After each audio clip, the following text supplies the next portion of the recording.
Hello and welcome to MotoGP Mac, where MotoGP fans come to congregate and fanboys fear to tread. Fucking hell, Jake. I There you go. take a week off and you're like, boom, on point. Like, On fucking point, hell. So we yes. like Yeah, Death yeah, match. yeah. I Mark got great. Marquez. I had something great off the, but it's personal. I was down to the Montgomeryville Cycle Center, and I was talking to a guy. People actually are listening to us, the customers, because the guy was bought a 2 bike deal. He bought a 2025 Ducati V4 Mm-hmm. S and an MV F3 800RR. Nice. Okay. And Nice. he goes, I got it because he goes over Motorcycle Mall, which made me feel good inside because Motorcycle Mall are crooks. Okay. They are Okay. the things. I'll take your word for it. Yeah, I don't know him Yeah. personally. Yeah. Yeah, Anyway, they're supposed to be the biggest in the United States, so you could figure, they lowball the whole 9 yards. When other dealers go, you don't want to deal with them, yeah. we I get gotta it. be with them. type of Well, deal. fair play to you, and I hope whoever it is enjoys their bikes. Yes. The Spanish Grand Prix, lads. Mhm. Today, Sunday delivered, Saturday didn't. Saturday was a bit of a fucking snooze fest, if I'm honest. Yeah. I thought it was just a stale race, really. Like, do you know what I mean? Nothing happened. Like nothing. There was no bit of excitement compared to today's or Sunday's race. Yeah. Yeah, a lot of excitement, lot of open questions. Like Alex. Hey guys, you gotta admit I called it. Remember? I said everybody was forgetting about Quartararo.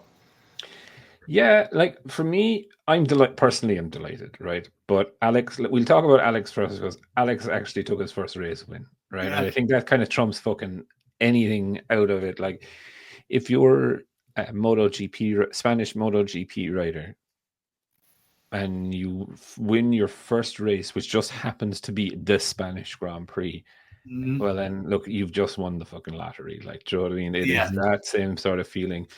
Well deserved, breaking the duck. And I know there's anoraks out there saying, oh, well, it's not his first time winning. It is, right? Yeah, it is. He's won sprint races. Yes, sprint races do not count as race I wins. was gonna say I thought he won a race too. I was like, Mm-mm. I thought my memory was saying I'm going senile on the page. No, that was his first official MotoGP race, and well deserved. And Didn't he win a sprint race? sprint doesn't count though. Mm-mm. I know. Don't count, yeah. Doesn't count. I count it. Personally, as me, I would count it. Nope, they're not. The I know sprint it's not official, but to me, you have a green flag and a checkered flag. It's a race, Yeah, but look, you have that. Not you have that in all practice sessions as well, Jake. So it's not accounted as an official race. I know. It won't. So look, you can count it as a race personally, but it doesn't. Like when you're not looking on back record. at your race records, you'll have one sprint race. They can't count it because Yeah. of in the The history. past and they never had sprint races. So Yeah, Right. exactly. but I want to say I called Alex. Somebody go check one of the listeners or Yes, somebody you did. from Yes, the last did. video. Yeah. Yeah. Look, Good it job, was man. it was definitely coming. And there was an interesting statement from Franco Morbidelli, and he was saying we need to make hay while the sun shines on the GP24 because the GP25 there is something fundamentally wrong with it, right? It's not as fast as it should be, right? Technically, right? Because the gap is nothing between the 24 and the 25. Today's test, that's going to create a gap. Ducati have been working for 3 months now on bringing developments for the GP25. Because Alex is on a 24, right? Something in pocket. No, it's like what they tried. I mean, you think they have an improvement in their pocket? Of course, they'd have to after 3 months. Do you know what I mean? It's an official They don't test. have to. I mean, look at Honda. They went and tried stuff. And Okay, well, it's Ducati, right? Yeah. They're normally going to probably better. Yeah. What they tried, what they Yeah. tried at the start of the season with the GP25 didn't work. Mhm. They've gone away.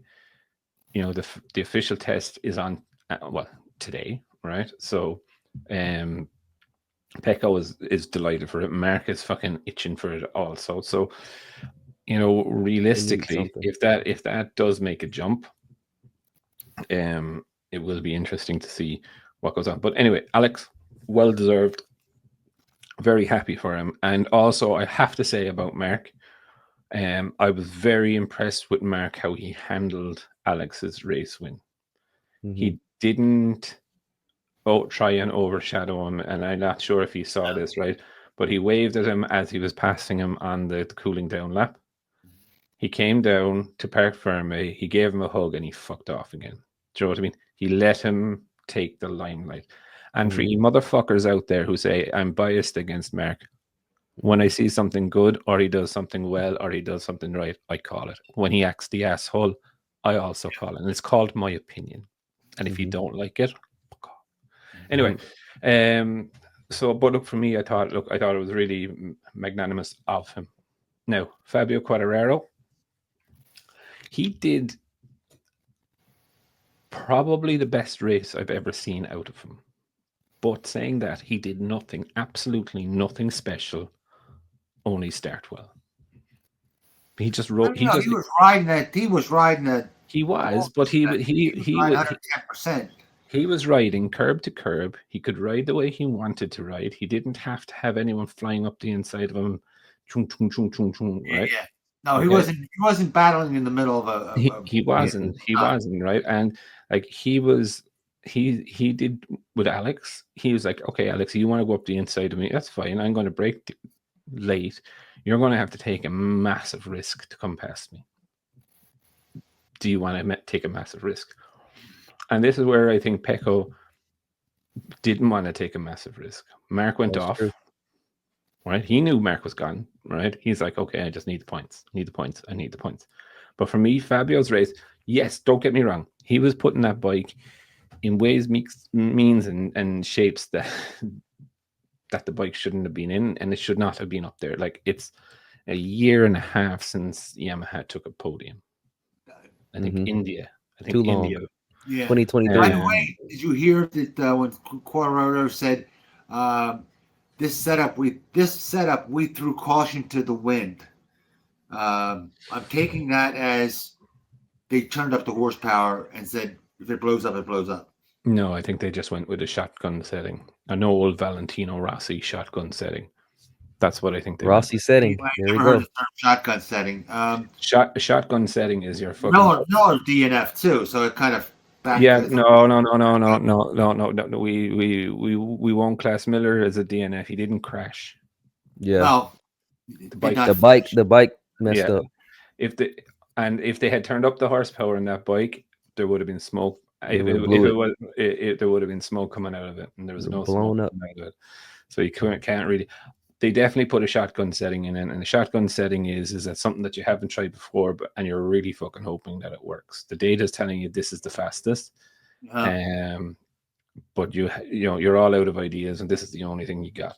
That's the shotgun setting, and they did put it in there. Like, realistically, right?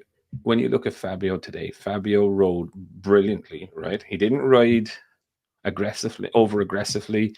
He was the first few laps, yes, pushing 110, 120%, but he was just going curb to curb to curb to curb to curb to curb to curb. And he was like saying to the V4s, okay, yeah, you're going to come in, you're going to have to go in on the dirty side. You know what I mean? Yeah. Or you're going to have to come in and square it and try and fire it, but I'm going to make you ride around the outside of me.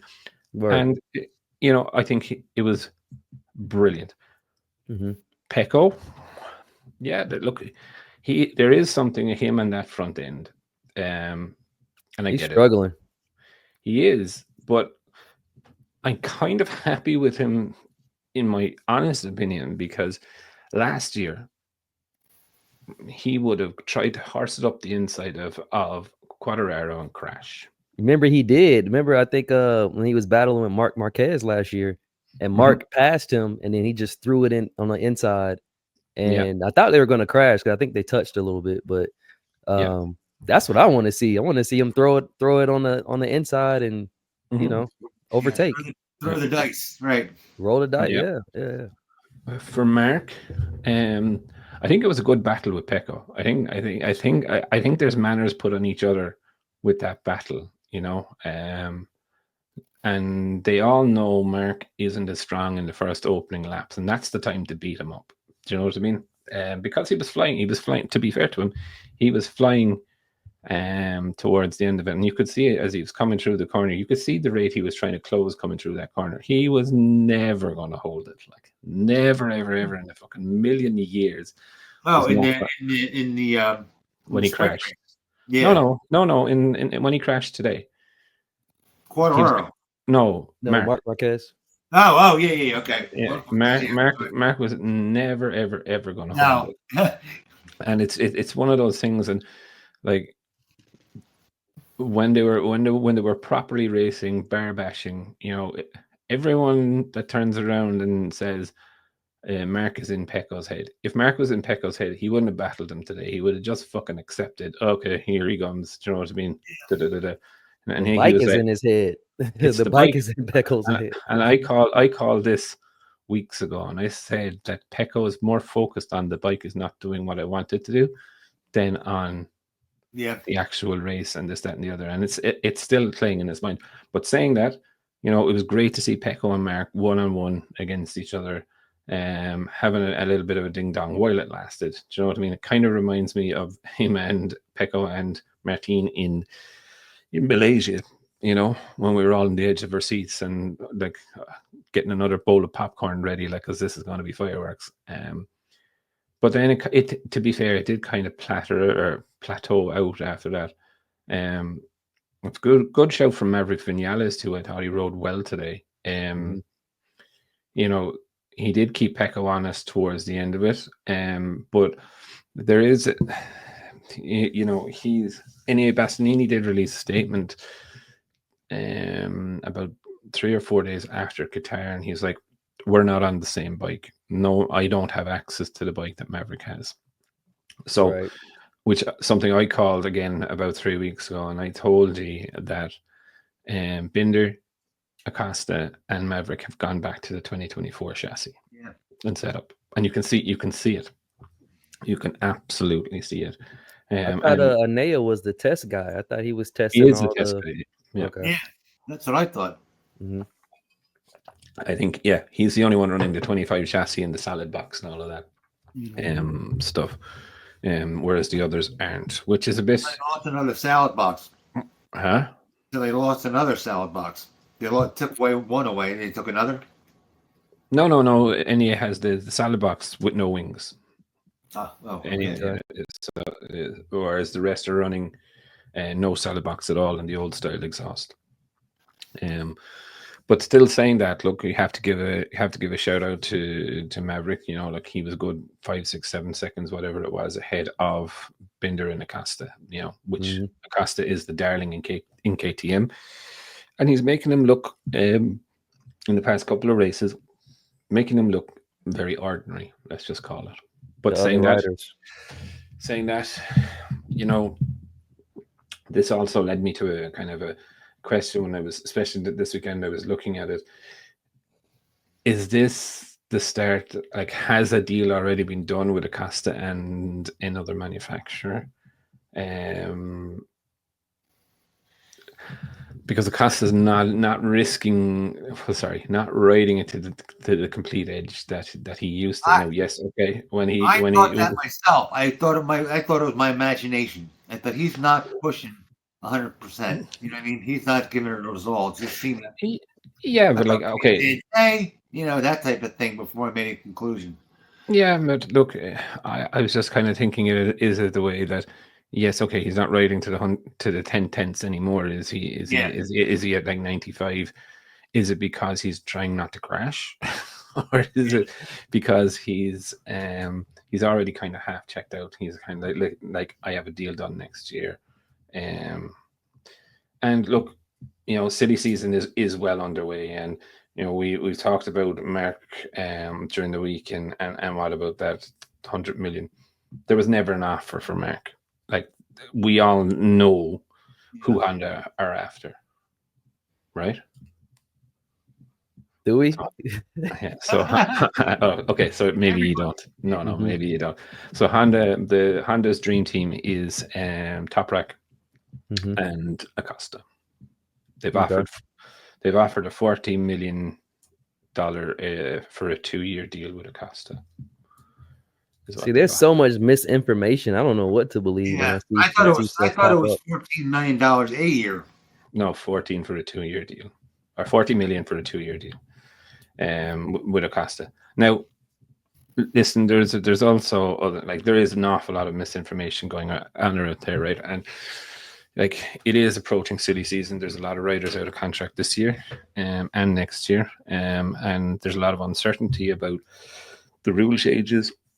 So right now is the time where these deals are being explored. And if my manager, if I have a MotoGP rider, and my manager is not talking to any other teams when there's a lot of teams and riders out of contract, and then my manager is not doing his or her job, and like their job and focus, A, is to get me the best ride, and B, get me the best price for that ride. Do you know what I mean? So that literally is a manager's job. And someone being seen talking to one or another rider, and this and that, and I've heard an awful lot of stuff coming up about Toprak, and would Toprak do 1 year on the Honda World Superbike and then do 2 years in MotoGP, and popping up.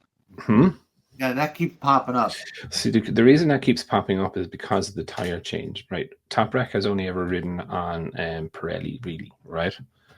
And coming into MotoGP for 1 season, changing to Michelin, and then following season changing back to Pirelli is kind of going to fuck you up. Do you know what I mean? Yeah, I was gonna say, because tires are most important, right? So number one, yeah. And the feel off of that, and the confusing and back and forth, and you're changing your riding style to match the tire, and then you're trading back. So look, there's a lot of open questions that are being asked about that. But for me, look, that's the goal that Honda really are looking for. Where does that leave Mir and Zarco, or Mir and Marini? Well, I don't know. Look, I think Mir is starting to perform this year, and again, look, he did crash today, but again, he was up in the small places towards the front. You can't give out like fuck it. Like, even when I was racing, I would prefer to crash, hurt myself, and end up in hospital than finish fucking last. You know what I mean? There's at least a bit of fucking pride in it. Whereas the pace he's showing is just like, well, for Maverick, he's been pretty consistent. He's had 2 or 3 races that he did okay on. It wasn't he's doing really well, like really, really well. I mean, he's he's not at the sharp end, but he's not at the bottom end. He'll go right. Everybody else is bottom, sharp end, bottom end. He's consistent. I mean, I don't want to mess him up, but he's been consistent. Maverick, I mean, this is second race. He, last race he was second, third. But he got the penalty. No, last one time, yeah. Last time, yeah, it was second that he got it. He dropped it down. Look, he's showing he is showing, to be fair to Maverick, he's showing good pace. The bike, he's getting the bike to work, which is great. But still, look, Maverick needs to be doing this consistently for me to even dream or think that Maverick is back. Do you know what I mean? I don't necessarily think. I don't think you could just turn around and say, "Oh, look, he's Top Gun." Yeah, he's not. He's had a few good races, not many. Do you know what I mean? Like, going into the summer break, if he's in around the same consistency of, like, even top 6, I'd be like, yeah, Maverick has definitely shown what he's done. Aprilia had an absolute shit bucket of a day again. It's not good. It's not good. They need to bring something. They got to change something, bring something, do something, because it's looking worse. It's going downhill. I mean, when you got Honda doing better. No offense to Honda, but when you have the manufacturers who are normally, look at Yamaha, the manufacturers who are normally at the bottom, like maybe the bottom of the top 10 or lower, but now they're moving up, but then you're moving backwards. That's not good at all, So I know how you are about the Japanese. When the Japanese are making progress, but then well, look, like this is the thing, right? The concession theory that was designed is now working, right? Like Honda are reaping the rewards out of it, right? Yamaha, maybe not so much. Like I still stand by what I said ages ago. I believe that the Yamaha team have stopped developing the M1 inline and are putting all the money behind the V4 to develop that faster. Right. Okay. And so we should see that tomorrow, or when is that? We could possibly see that V4 on the test today. Well, it's today actually. But it's today. Okay. We're filming this on Sunday. That's right. That's right. Yeah. I read that they were going to the V4 for testing. Well, they've already ran it. Augusto Fernandez was the first person to test it on the European track. He didn't push it to its limits, because as he said, I didn't want to be the first one to crash the brand new inline 4. Yeah, fair enough. He's already kind of Yeah, but look, so look, we know it's running. There's many people saying that they were running the 852 on that day. I would highly doubt it. I think I would think the first iteration of the 850 would probably be somewhere in the middle of this year that they would be starting to run it properly. It's a little bit too early in my view. I thought 26. Yeah, that 26. They're hoping to have the 1,000 on track. And yeah, maybe towards the end of this year they would have the first 850 running. And then they'd be developing it a lot. As much as I like the inline 4 for, I don't know, nostalgia. Nostalgia, right? Yes, nostalgia is a better word. I don't see the point in testing it anymore. That should be going into the museum. Mm-hmm. The inline 4? The museum would go all V4. But they may bring it back in 27. They may bring the inline back. That's the thing, is like they just don't know. No manufacturer will say. They all have their ideas, and like there's so much complexity and stuff like that. The 850 may be good because it's saving the inline. You're giving it a second life. Well, the KTM fella there, the KTM fella there told. Could be. Mm-hmm. Yeah, because it could be that they, like you said, it could be thinner and it doesn't need as much without the horsepower. You don't need that power. You don't need all that power. Mm-hmm. That I'm sorry, when you cut down the stroke like that, you're killing it.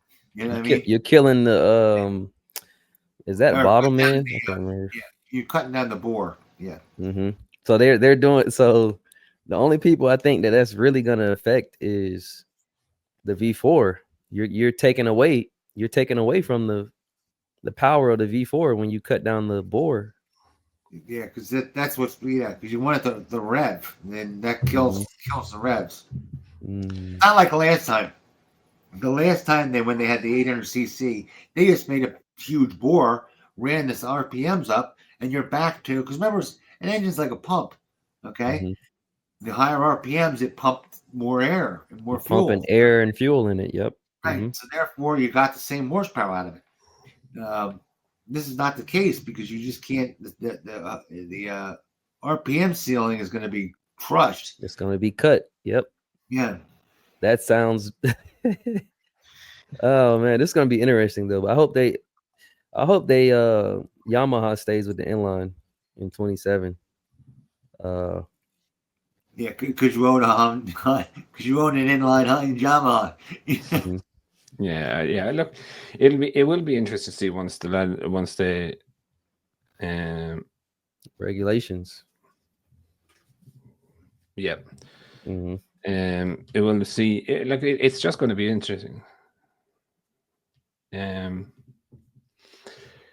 So for me, when I'm looking at 2027,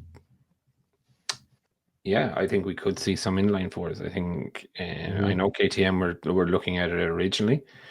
I still don't know. That would be perfect for being. To be honest, I think that would be perfect for BMW because they're already making a lot of development in World Superbike, so that would be perfect for them to come in 27.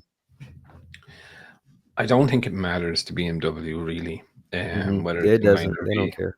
Yeah, I think BMW will just hire a specialist company, to build their first iteration of engines, regardless whether it's a V4 or an inline four, because they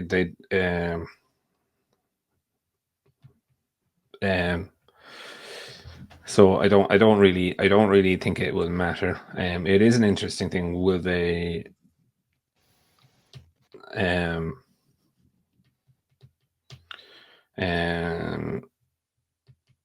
Will they come in, or will they? They don't don't know. need to. They don't need to. They don't want to. But yeah, it just depends what's going to happen to Kate. It just I suppose say KTM. yeah, it just how do you say, if KTM continue with 8 bikes or not, or sorry, it's 4 bikes, isn't it? 4 bikes or not.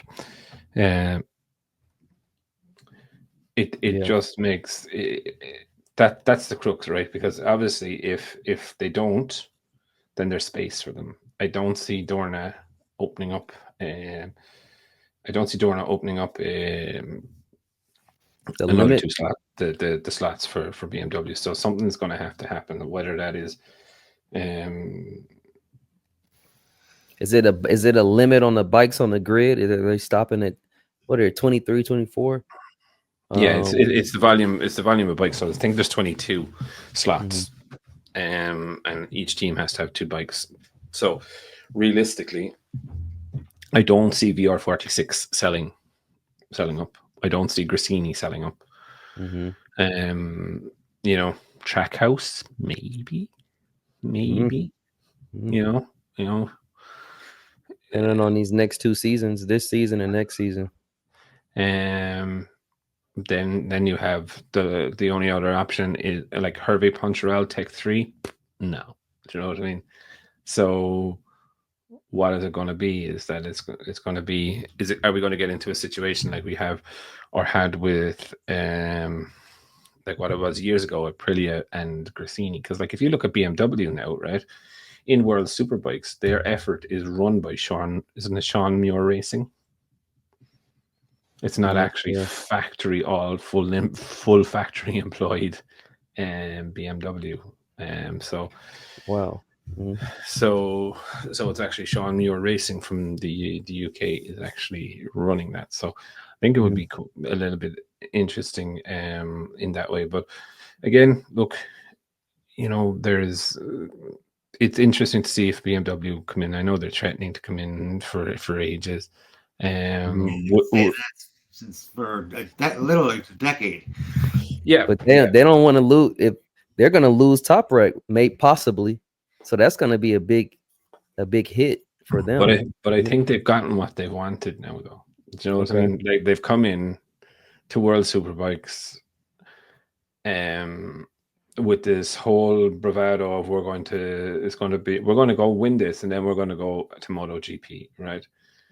And it's taken them fucking 10 years longer than they expected to fucking do this, right?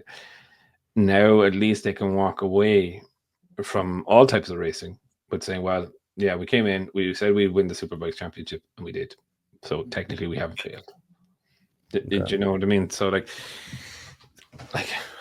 yes, Toprak is a great rider to have. Do you need it? Also, running it like I would think their Superbike project is not costing them an awful lot of money, if you get me. So, Especially if they're winning. in relative terms. Mhm. There's a fucking prick with a fucking rumble car there. I was straight pipe. Sound like somebody. Yeah, and it's a bucket of shit, to be fair. Yeah. What's that, Jake? You said something? You said, Yeah, I said, what the hell is that? I swear to God, he drives past about 40 times a fucking day. Like, oh, really? Yeah.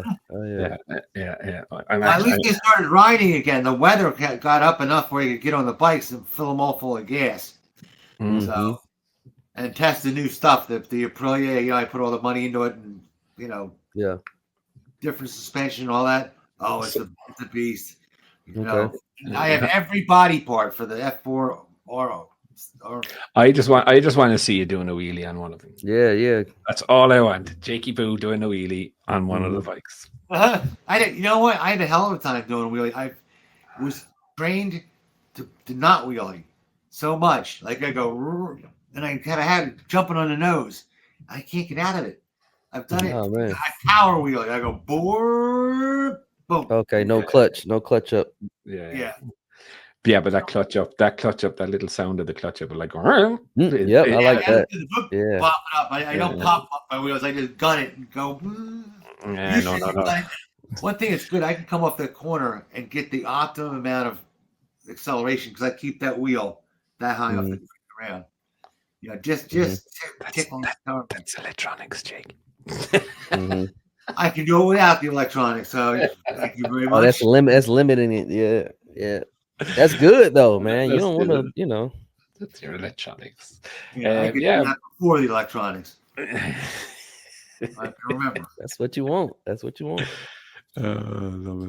Love it. Alex Rins had a bit of a tough weekend as well.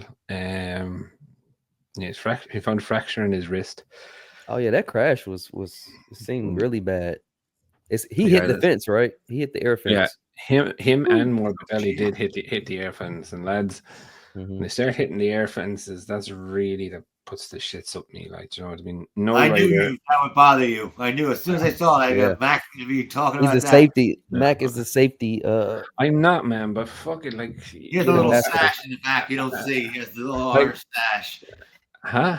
I know, man. Orange stash. No, but I'm a fan of road racing, and I'm probably a bigger fan of road racing than I am of MotoGP, right? Because I think there's no better or bigger challenge in life, right? And I accept the furniture that's on the side of a road, so your walls, your lamps, your ditches, your electricity poles, signs, right? And listen, look,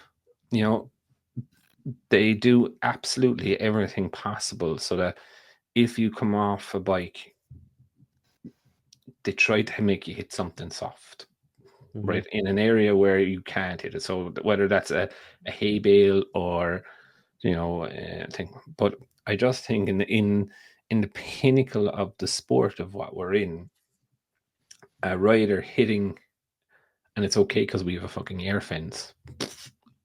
They shouldn't be getting that far. I don't care what anyone says. I was thinking that too. They shouldn't even. The air fence is the last resort, and that you should have enough runoff so that you don't have to hit it. Yeah, but you see, a lot of the great circuits now weren't built with any safety in mind.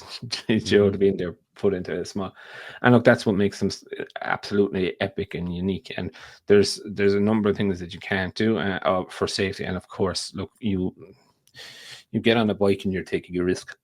I'm not trying to fucking dumb it down or anything like that, but like in a safety conscious world of something like a world championship, one rider hitting an air fence is unlucky. Do you know what I mean? And if 2 or 3 are doing it in the same weekend, you got a problem. Do you know what I mean? And he popped up quick. I'm so surprised. Like looking at it, it looked like he hit it at maybe 80, 90.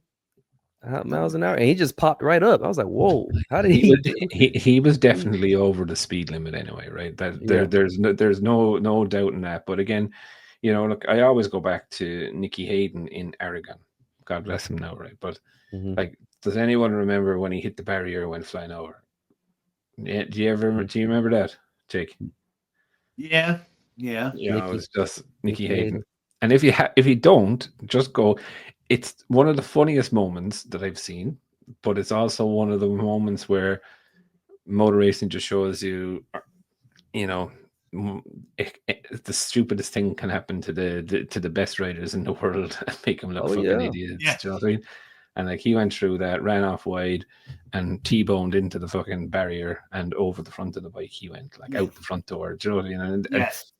it's just It's one of like those a things. nosedive, like you're diving into a pool, kind of like. Yeah, like it was like the ultimate fail. Like, do you know what I Mhm. mean? But again, look, I'm not safety conscious, but look, the passion that I have in motorbikes and road racing is like, look, it's the ultimate thrill, but it has also the ultimate consequence. Do you know what I Oh mean? yeah. Oh yeah. You got to be safe, man.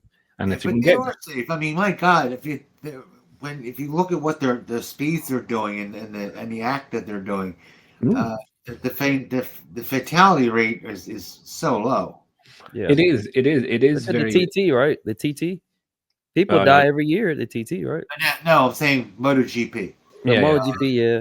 Yeah, yeah. and I But thought then, it was funny. but I was then, told gravel. Like you said, you go off in the gravel pit, right? Mhm. Why can't they run like that?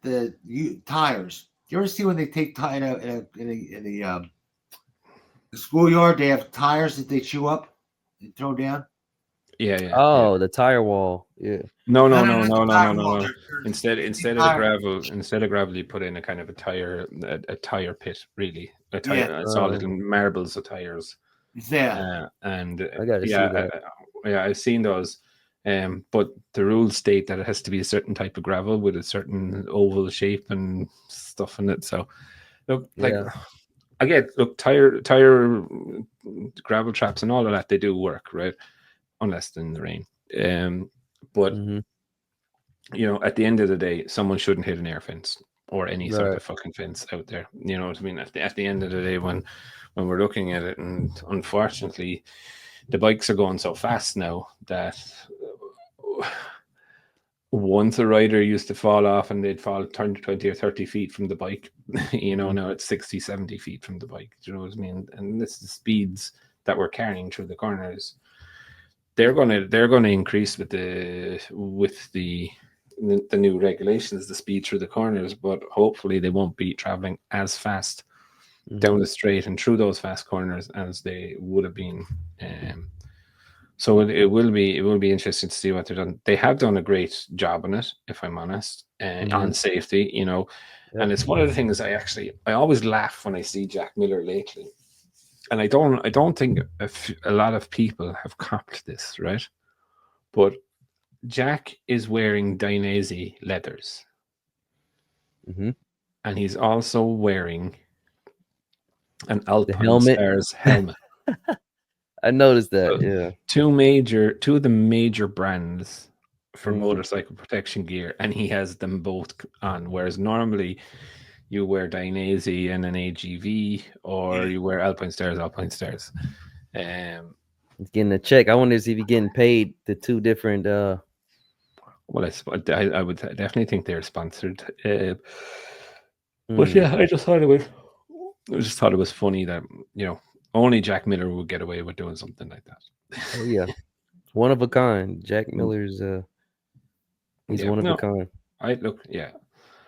Again, like with Jack, I know a lot of people try to say, "Oh, he starts off and he goes backwards." He does, but he at least he's getting up there. You look at the other Yamaha riders currently; they ain't getting anywhere fucking near the fucking top 10 consistent. Yeah. Like, Jack has something left in the tank, I want to say, and I think it's gonna once he gets the V4, if he gets it, I think that last little bit will come out. We'll get that last potential. I think when that V4 comes and it gets competitive, that Quartararo is going to give Mark Marquez a run for his money all day long. They both will. You know? Yeah. I mean, Yeah. actually, toe to toe, I think that Fabio might beat Marquez. They'll be on par. I mean, he'll be right on there. Par. There you go. Good word. On par. You know. Oh yeah. I think you're right. I think it will be very, very interesting to see Fabio on a V4, a reliable V4, lads. Right, and like we need to keep our expectations in check here, right? So they've just started running a brand new engine. I wouldn't be surprised to see that engine running mid-year after the summer break. You know, and I wouldn't be. It's not going to be on the next race. It's not going to be. No, it's definitely not the next race. I know it. I think they're cranking up, Mac. I think they're cranking up that inline four. There's no downside to it other than PR. No, I don't think so. I think today's setting, and look, it's very simple around a track like Jerez. Jerez is not the easiest place to pass, right? And a half-second gap in Jerez is like a second gap in any other circuit. Right, it's the same. It's the same as Valencia. So if you can keep someone around a half sec, you're not really under pressure. Do you know what I mean? And Fabio just rode a really good race. Like again, I don't think he did anything special to keep Pecco off of him. Like I don't think he was like going any extra speed than what he was already going to try. Do you know what I mean? He got up there. Le Mans is somewhat similar. There's a couple of passing places in Le Mans, maybe out of the hairpin and Joy accelerating over the top of the hill. That might catch the Yamaha. But if you look at Jerez, there's only the last corner is probably the slowest corner there is, right? But the straight, I don't know if he clocked this, but they were coming out of the last corner second. They were only just touching fifth gear, right? So it wasn't a full acceleration zone. Do you know what I mean? It was like third, fourth, and just touching into fifth, and then they were back down. Do you know what I mean? So, you know, yeah, I'm just saying in general, because the inline four is it's hit a wall, and there's no it's on to it. Why not run it till it's blowing up? I think. Yeah, but I don't think they've actually turned it up. I think they're just at its limit of where it is, and they know it, and that's it, and that's where they've just left it. Don't think they've. I don't think they have anything left. I don't think to turn it up too. I think that's where they are, and that's like it's. I want to say it's like Marquez. When Marquez was on the Honda, he would show a little bit of promise every now and then, but it wasn't like it wasn't consistent. He didn't have it. It was the bike needed some major work, major development. So it's kind of the same. Like he's at the limit. They're at the limit. They can't do. You're gonna see a little flash. Like now. He's Fabio's always been strong in Jerez. So, he should be doing well, and that's what he did. And it wasn't anything extraordinary. He just rode the bike how he normally rides it. But I will say something I noticed is that he closed the inside of that corner, which he kept leaving open. I still think his riding is extraordinary. I mean, I think he was going 110%, and most guys would have fell off. But I'm a Fabio fan. I like Yamaha. I like Fabio. But I don't, Jay, because I think Fabio's 90% is other fellas 110%. Yeah. I mean, do you know what I mean? And so and that's what I said about Fabio. Like Fabio rode a great race. Did he go 120, 130%? He didn't. He didn't have to. Do you know what I mean? He had that gap and he managed that gap. Like realistically, in Fabio's mind, he was in the place where he shouldn't have been. Right. So one, he's fucking enjoying the fuck out of this, right? Do you know what I mean? He's laughing and fucking smiling behind his fucking helmet going, yes. If Pecco comes past him, it's expected Pecco will come past him. Do you know what I mean? So all he's just doing is focusing on his lines, making sure when he's coming out of the areas, like you could see Fabio, right? Coming down into turn 6, which is the kind of a hairpin, right? you could see Fabio. He was running it through turn 5 like a motherfucker. Like he was right out onto the right edge of the curb. Like he was fucking like getting every mile an hour through that corner so that he could fight the Ducati off coming to. Like that's exceptional riding, but that's what you expect from Fabio. Like, like if you had Jack Miller in on that, taking Jack as an example, you could say Jack Miller was riding 150% like he was fucking doing it. But for me, that's like a standard for Fabio. Fabio is that far ahead of those lads. You're like, Fabio rode really like. Do I call him rider of the day? 100% he is rider of the day, right? Because that Yamaha had no business being in second fucking place. Right. Do you know what I mean? None at all. That's the way I look at it. That bike had no idea, no right to be up in that sharp end. No way. No business being there.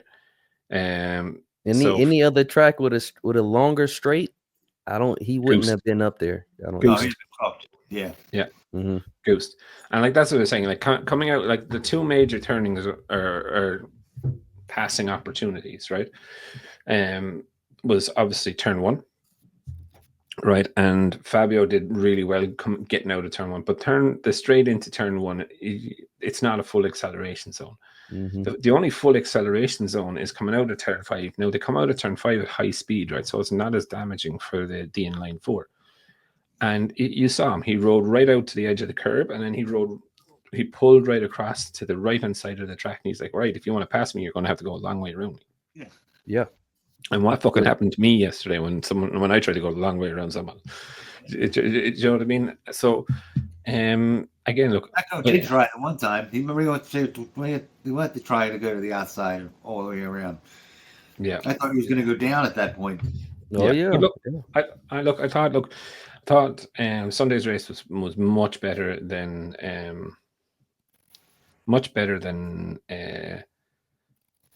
the sprint race. I think the sprint race was pretty stale, if I'm honest. Do you know what I mean?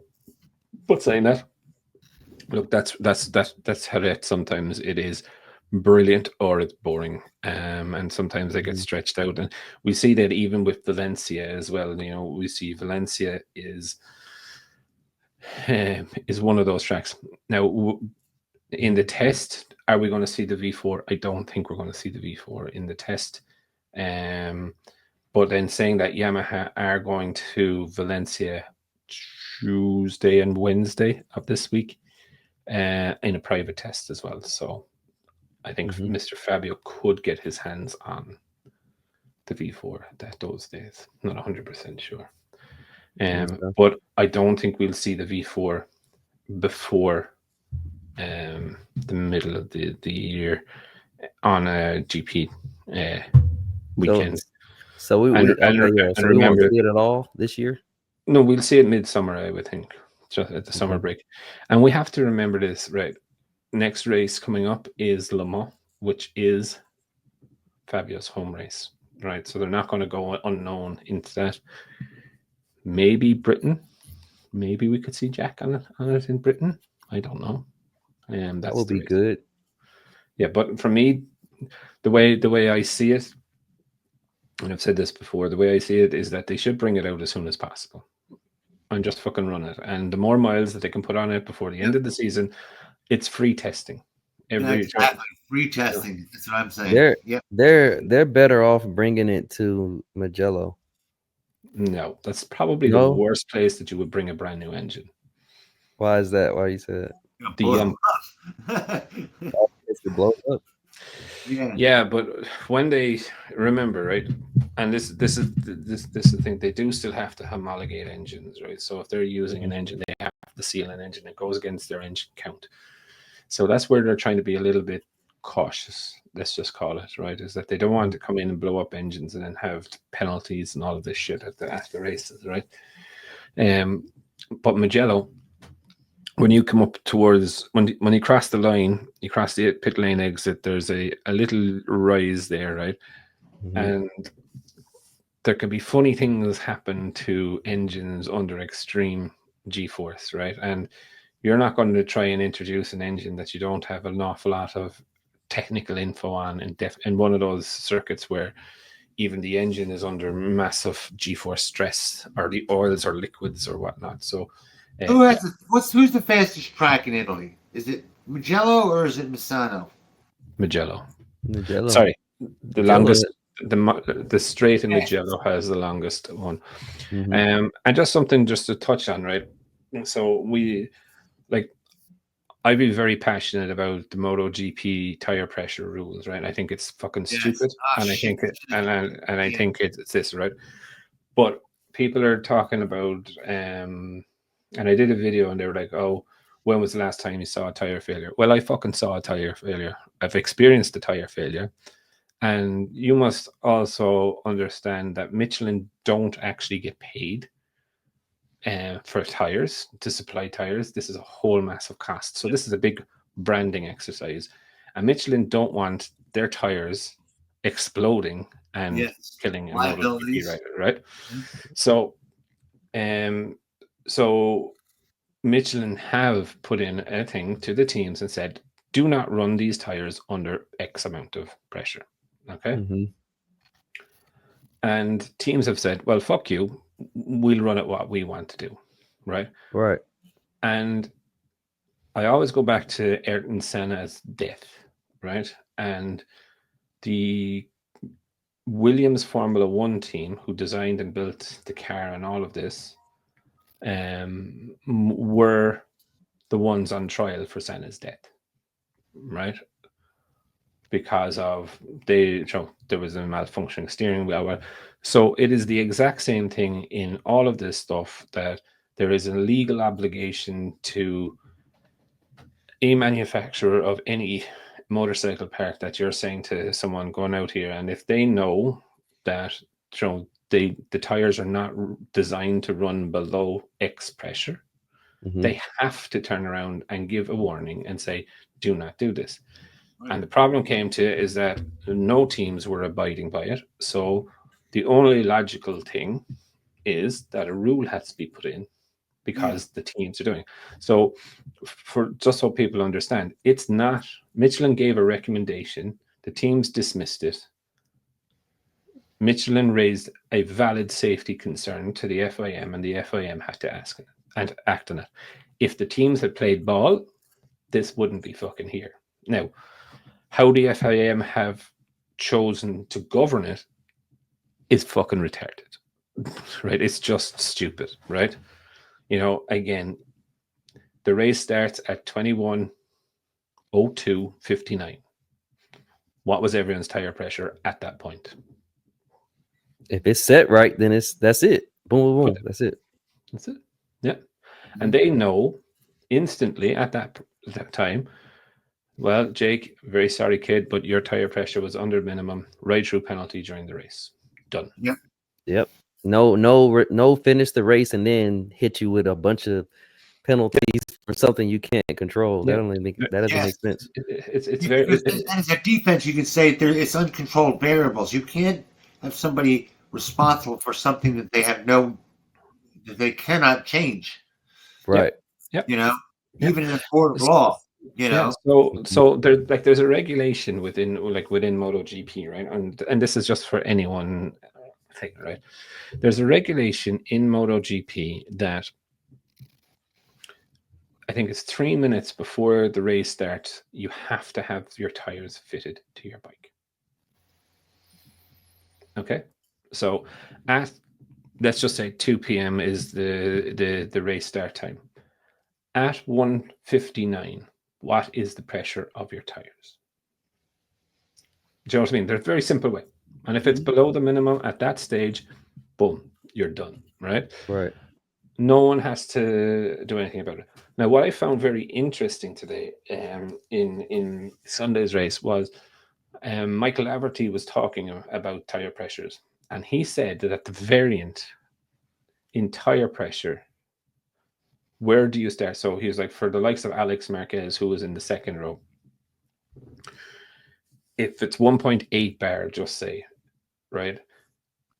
The conversations were actually going on is like, do they start at 1.4 or sorry, 1.2, 1.3 or 1.4 bar? So that he said that there's a range of approximately 0.5 bar of a variant from your starting pressure to where you'll be at 2 or 3 laps into the race. So that just shows you, like what you're asking teams to do is predict the future. How are they going to know that it's going to be that? The temperature could go up. It depends how fast they're going or how slow they're going. Yeah, but see the likes of Jerez, because there's no massive straights or there's no time to cool off the tires. It's turn after turn after turn. Like each turn is flip flopped into each other. The surface of the tire doesn't get to cool down, so the pressure actually raises more than any other circuits. Where normal circuits, it's around 2 or 3 or 0.23 of a bar, 0.2 or 0.3 of a bar. But here it's 0.5 or 0.6 of a bar was the variant. So they're getting penalties for the pressure being too high, not too low. So if you start off at the right pressure that Michelin say, your tire pressures will go even higher. So that's why so that was the counter argument to my idea of, okay, you take it, which is fair enough, but you can build that in. Like you could turn around and say, okay, start at 0.2 below where you want to be, and then it's up to your rider and your electronics to manage that. Do you know what I mean? If he's feeling that he's getting too much pressure in the front and he needs to pull out of the slipstream, get out of the hot air of the bike in front. Do you know what I mean? Yeah. So it reminds me of somebody going hiking. You know, there's two of you. You're going hiking up a mountain, and the person with you gets killed by a rock falling down that mountain and it hits him. And they say, "Well, you're up for manslaughter." They said, "Why? Because you didn't push him out of the way." Well, how I know it was coming? Right. Yeah. The future, I can't tell what that's happening. You know. Well, they can. Like the Ducatis do have a front tire management system on the bike. Just so you know. Right. So what does it do? Is it cut the power? Does it do something to manage? No, it's just the rider knows where they are. Yeah. So they get this race. Somebody got hit for tire management again. Yeah, Alicia Spargaro. Yeah. Again, yeah, Alicia Spargaro. But yeah, like that's not a big deal though. This tire deal. Yeah, no, I think something sensible needs to be brought into it, right? Like what they're doing, and like people give out to me about what I say about Maverick, right? And yeah, look, I have my own thoughts on what it is, but no one deserves to lose second place because there are a couple of points of bar under pressure. Like it's not really going to change the fucking world, right? And to be fair to him, today he kind of also did show that it wasn't exactly. It wasn't just a one-shot wonder. Do you know what I mean? He was thereabouts on pace. But yeah, so for me, look, I just think there has to be a common sense approach to this fucking tire pressure, stupid, dumbass regulation. I think knows what you said. Test them in the beginning. Have Michelin do it. Pirelli, in this case, and say, okay, everybody has the same pressure in the beginning. Go from there. Boom. Yeah, and it's up to you. Whatever else is up to God. You know what I mean? Yeah, but look. I suppose, right, to manage your tire pressures as a setup on your bike, you can manage that setup. Do you know what I mean? And you can, how you're using the caster of the wheel and all of this good shit and stuff. But again, like I think it opens it up nicely that at the start of a race weekend, Pirelli can turn around and say, not Pirelli, Michelin can turn around and say, lads, the starting pressures for the sprint race or the main race is 1.2 in the front and 1.8 in the rear. Right? And everyone has to start with that. Do you know what I mean? Like they're the experts in the field of it, right? So they should be able to tell you if you start at 1.2, right? Just say, and you're leading, then you should be 1.6 at the end of the race. And if you're in the middle of the pack, then you could, and start at 1.2, you possibly be at 1.8. And then you set your bike up towards either aggressive or non-aggressive. Do you know what I mean? This sounds like an FIM and Michelin issue.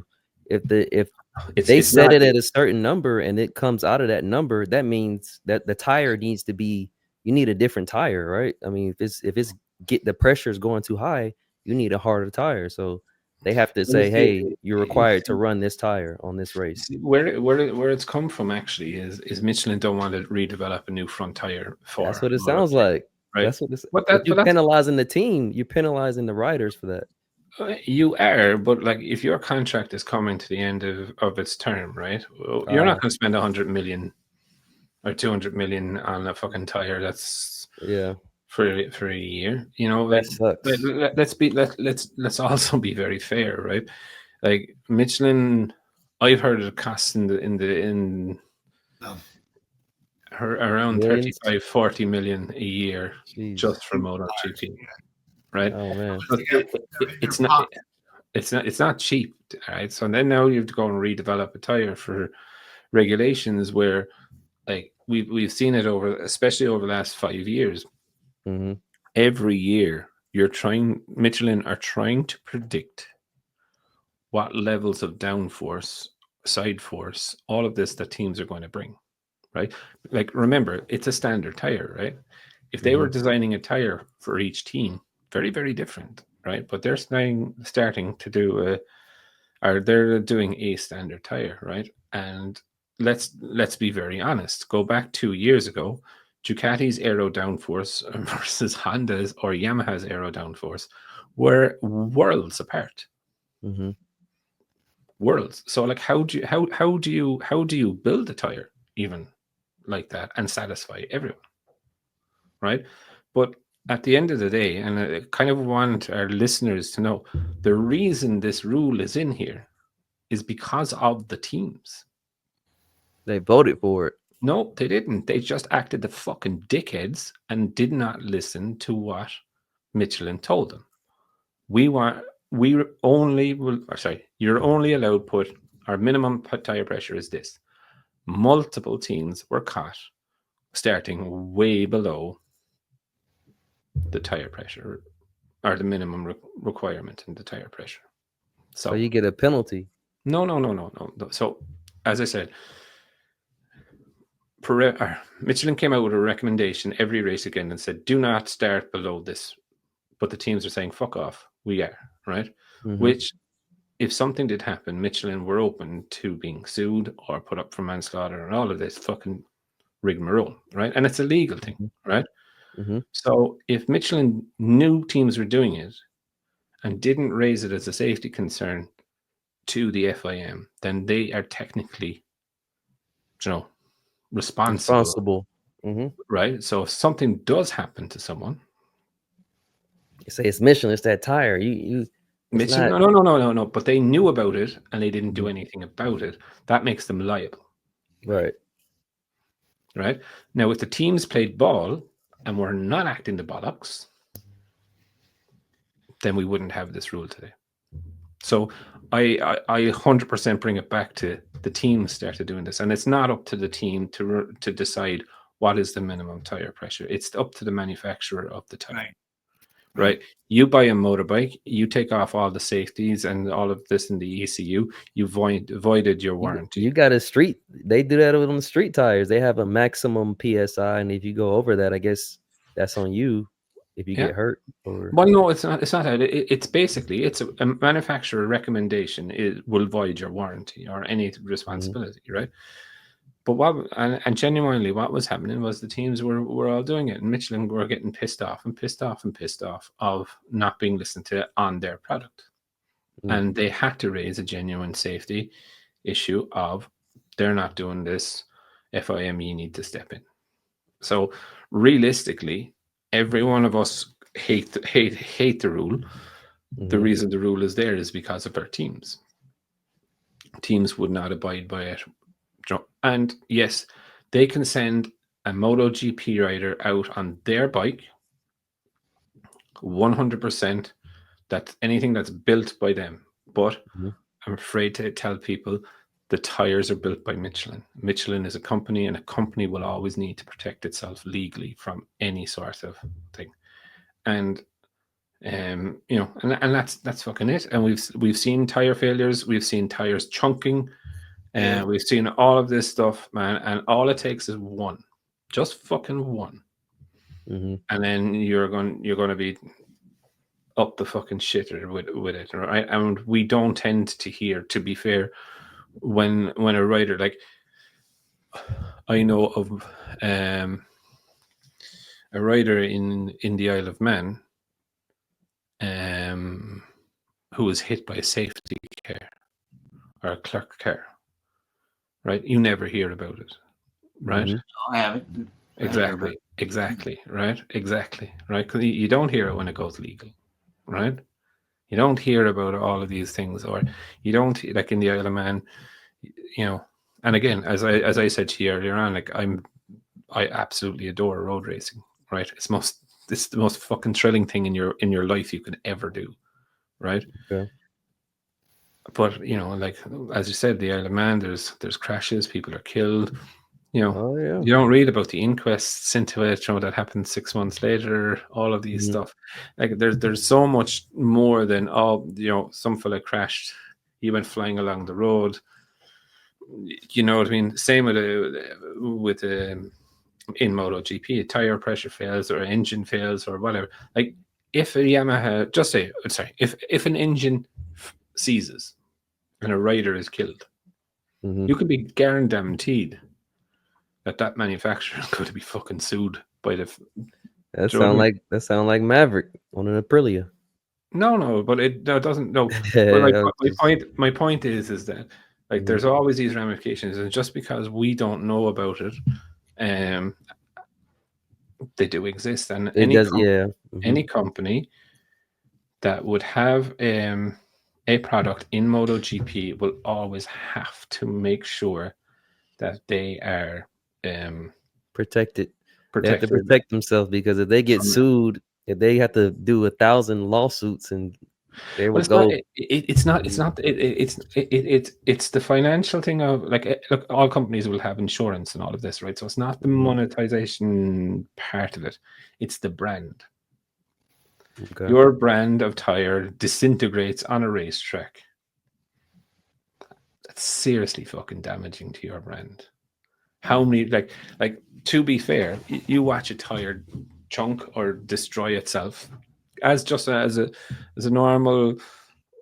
Let's go back to Phillip Island when we saw those tires chunking. Do you remember they had to bring in the mandatory pit stops and all of this? Remember, because the tires were chunking.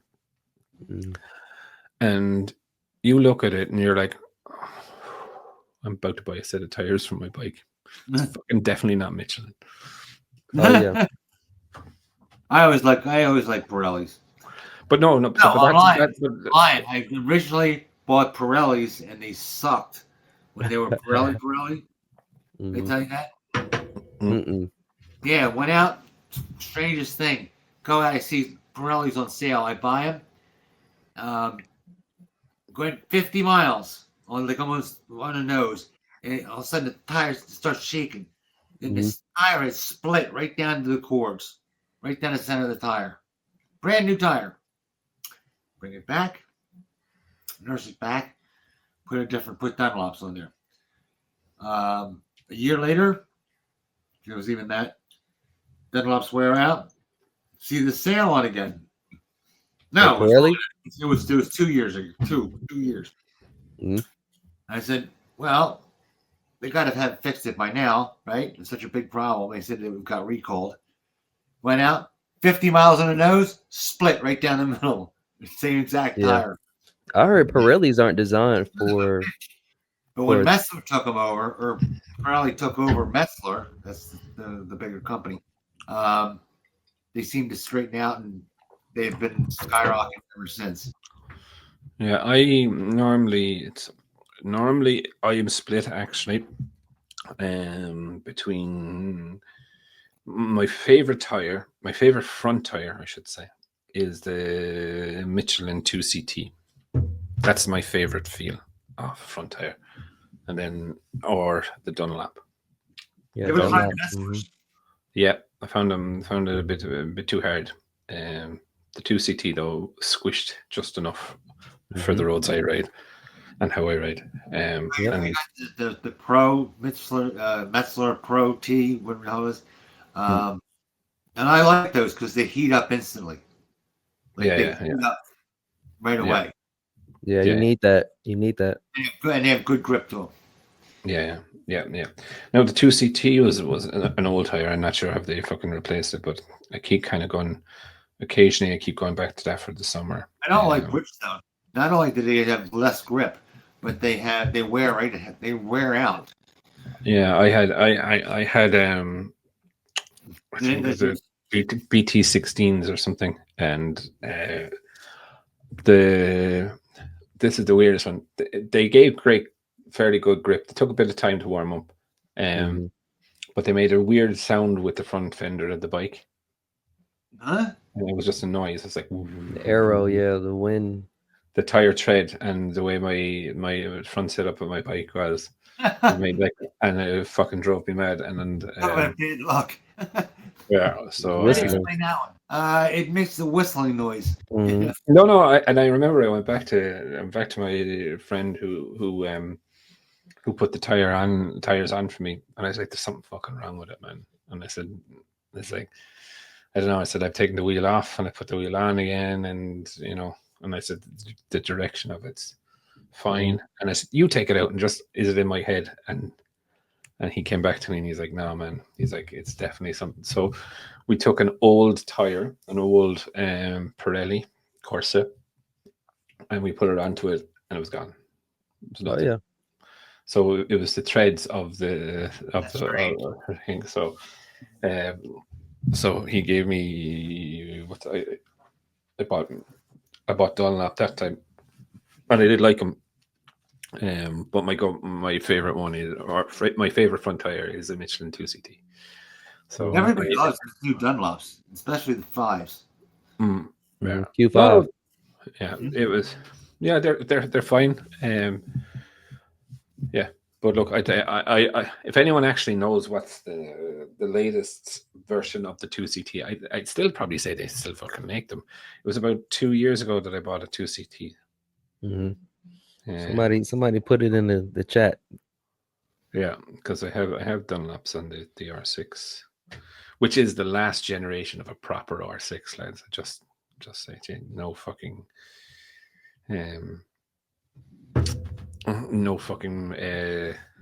stupid EU5 regulations or all of that shit in the ECU. But the ECU now is flashed.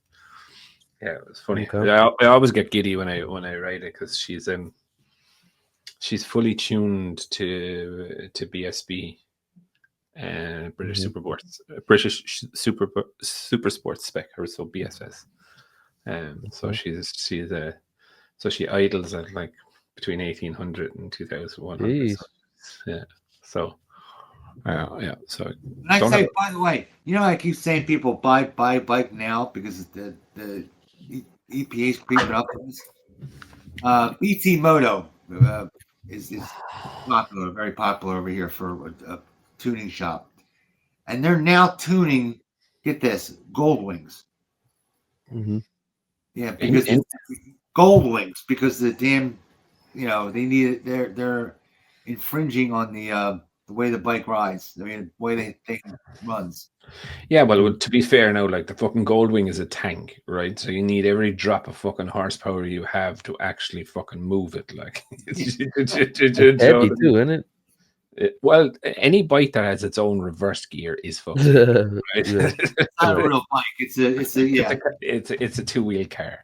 Two-wheel car, right? Yeah. So, yeah, but look, but it shows the ridiculous of it. You're going. When you have to have a tuner for a touring bike, you get the thing going. And but then like you've seen the fellas that can wheelie fucking pan-Europeans and all of that right up to their fucking boxes, like, so. If you can get the horsepower into it, it's a new bike. And it's a cruiser, man, right? It's not supposed to be fucking flat out, like, you know what I mean? Right, that's what I mean, man. You're not. People aren't getting in that tune to go hot riding. They're getting that tune so the bike runs correctly. Yeah, but you have to have an old bit of oomph as well, right? And like what what tends to happen on the new bikes now with the massive fart cans and all of this. You know, look, it's always going to happen, I suppose. Always going to happen. You know, the regulations, the weight and the size, and trying to keep up then with, like my friend has a gold wing and the trailer and all of this, and you're just like, for fucking what? You know, like you can't get an in fucking enjoyment out of it, and then you ride it, and you're sitting in your fucking armchair at home. Like for me, there's no pleasure in it, right? For him, he's fucking delighted with life because his back is fucked and all of this, and I'm like, well, if that fucking thing falls over, best of luck to you, kid. Right? Yeah, he probably shouldn't be riding it. You're not getting up, and here's that prick again knowing his fucking car. Straight pipe. Well, I'll bust him. Anyone in Ireland got a stinger trap there? By the way, just let me know. I was gonna say regulations. He got some. A stinger trap. You fuck out across the road in front of a car, and it has spikes in it. The roll-out nails. Yeah, stinger. Yeah, they're known as. Get that fucker. Anyway, on that bombshell, that here we'd be thrown in jail. Yeah, they threw us in jail and liability, and you know. There you have it. Keep your tire pressures right. No liability then. Right. Yeah. Right. On that bombshell, we'll wrap it up, and so we will catch everyone next week. And yeah, peace out. All right. Take it easy, folks.